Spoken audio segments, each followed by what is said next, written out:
Querido irmão, querida irmã, este 28º domingo do tempo comum nos traz um tema vital: a escolha, a tomada de decisão entre a sabedoria, a prudência, a vida com Deus e os bens, as riquezas e os valores deste mundo.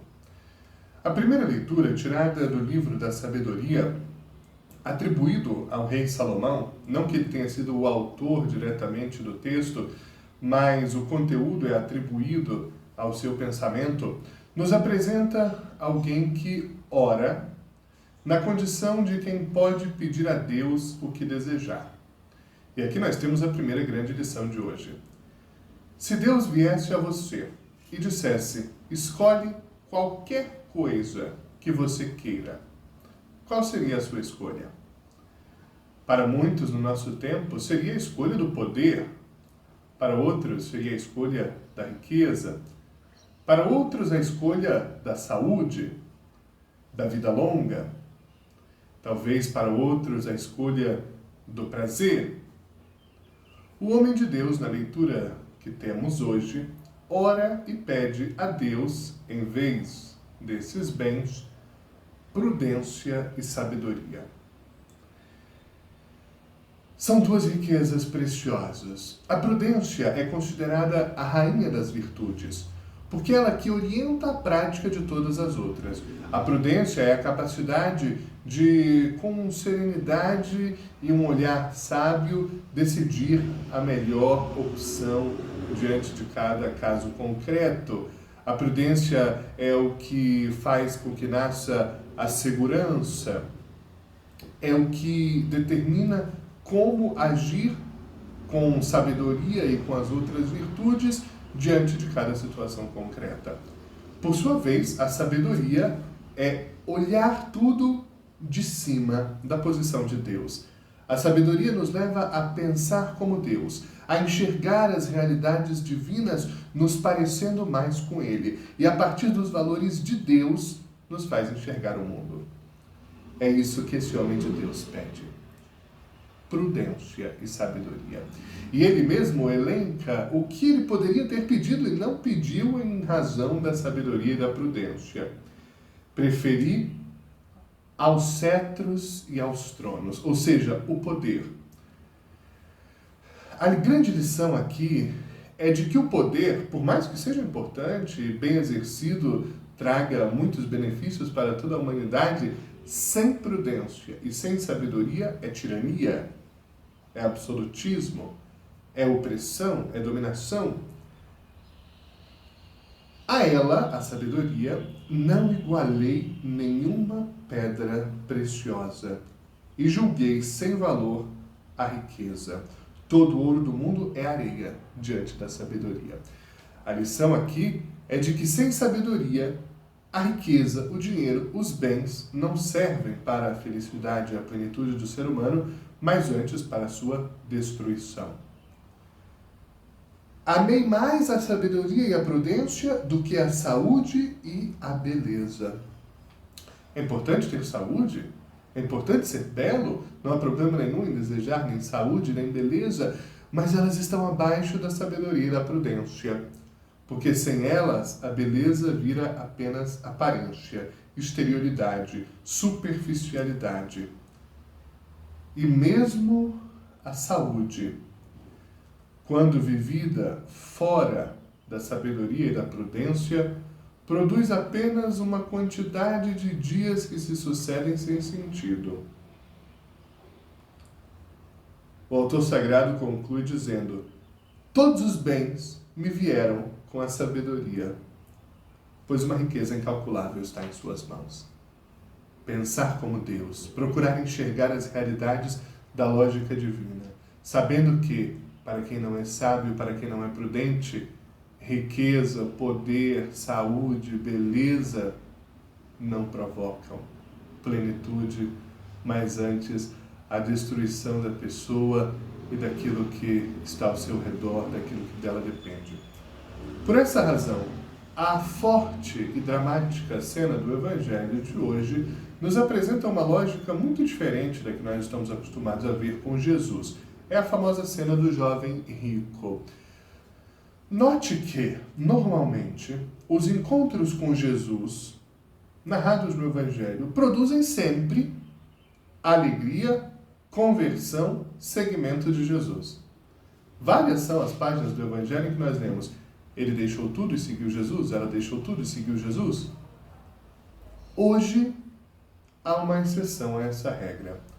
Alguém que se encontra com Jesus e decide por um caminho diferente de Jesus.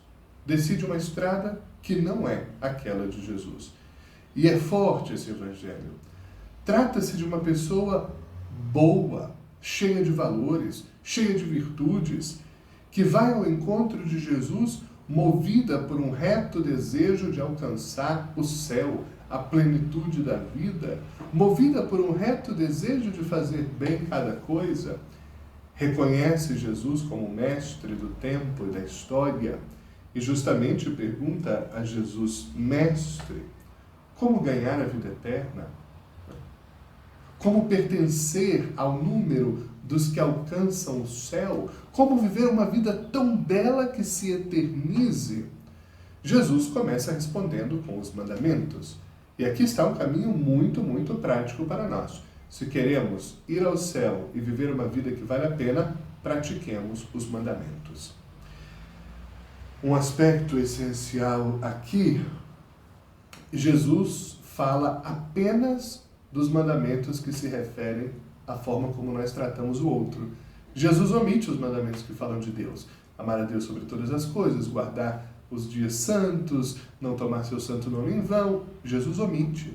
Jesus lista apenas os mandamentos que falam do nosso tratamento com o outro. Aqui existe uma lição fortíssima. Para Jesus, é muito mais importante o amor dirigido a cada próximo do que o amor dirigido ao próprio Deus. Deus oferece muito mais o paraíso e a vida eterna a quem ama o próximo do que a quem ama o próprio Deus. Porque Deus se faz em cada próximo. E é o amor ao próximo a nossa medida de salvação. Aquele jovem já observava os mandamentos. Jesus olha para ele com amor e lança uma proposta: deixa tudo e fica comigo. Deixa tudo e me segue. Deixa tudo e vem fazer parte daqueles que estão todo o tempo na minha presença.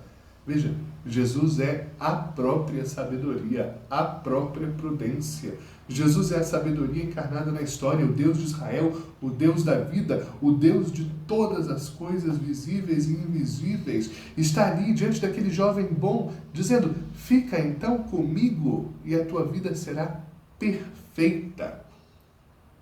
O jovem não escolhe por Jesus, porque era rico. E vai embora sentindo uma profunda tristeza, uma profunda amargura. Veja o diálogo entre a primeira leitura e o Evangelho. Na primeira leitura, aquele homem de Deus que podia escolher o que quisesse, não escolhe a riqueza, não escolhe o poder, não escolhe a saúde, não escolhe a beleza, porque sabe que a sabedoria que está apenas em Deus vale muito mais do que todas essas coisas. E a partir da sabedoria, ele é capaz de experimentar uma plenitude, um sentido da vida que nada fora da sabedoria poderia dar. O jovem rico escolhe fora desse caminho. Escolhe o contrário da sabedoria. Prefere os bens. Prefere a riqueza. Essa tristeza que o fez escolher não por Jesus, mas pelos seus bens, o acompanhará por toda a vida. A sombra dessa escolha provocará amargura por toda a vida, porque diante da felicidade encarnada, diante da eternidade ali presente, seus bens falaram mais alto, falarão sempre. Jesus se entristece com o fato e lamenta como é difícil um rico entrar pelo reino dos céus. Jesus não era contra a riqueza. Jesus nunca disse que é pecado ser rico. Também nós podemos aspirar aos bens. Podemos desejar uma bela casa, um belo carro, uma roupa para vestir, um teto para morar, conhecer outros lugares. O que Jesus condena e lamenta é fazer da riqueza a sua segurança. fazer da riqueza o chão para pisar, fazer dos bens a fonte da felicidade e acreditar que na pobreza não é possível ser feliz. Jesus é o pobre por excelência. Jesus é aquele que, como ele mesmo disse, não tem onde reclinar a cabeça. Jesus assume uma vida pobre e ama os pobres com especial carinho. A pobreza continua sendo um valor cristão, que Jesus pede a mim e a você. Não necessariamente na perspectiva prática de se desfazer todos os bens e ficar com Jesus. Bom, talvez alguns sim, mas não a todos. Pessoas como eu, casadas, com família, com obrigações, não podem se desfazer de todos os bens. Então, como é que fica? Esse evangelho não vale? É claro que vale. Também existe um deixar tudo de quem permanece com acesso aos bens, de quem permanece tendo uma casa, um veículo, outras formas de propriedade. O que Jesus pede a mim e a você é o desapego. Porque quanto mais a gente se lança em Deus, mais a gente vai vendo que Deus é a verdadeira riqueza da vida. E mais a gente vai se lançando, vai mergulhando nele. E menos as coisas vão tendo a sua importância. E mais a gente vai sendo generoso, aberto, disponível.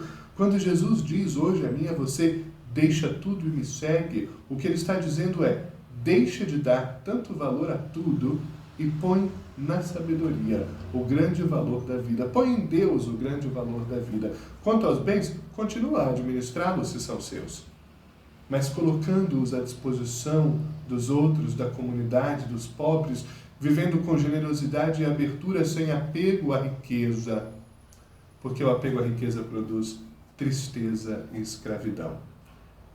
Para este domingo e esta semana, experimentemos a liberdade dos que fazem de Deus a grande riqueza da vida, dos que escolhem a prudência e a sabedoria em vez de outros bens, e criam uma relação saudável com os bens. E quando forem chamados ao paraíso, não estarão presos, mas livres para voar aos braços de Deus. Boa semana.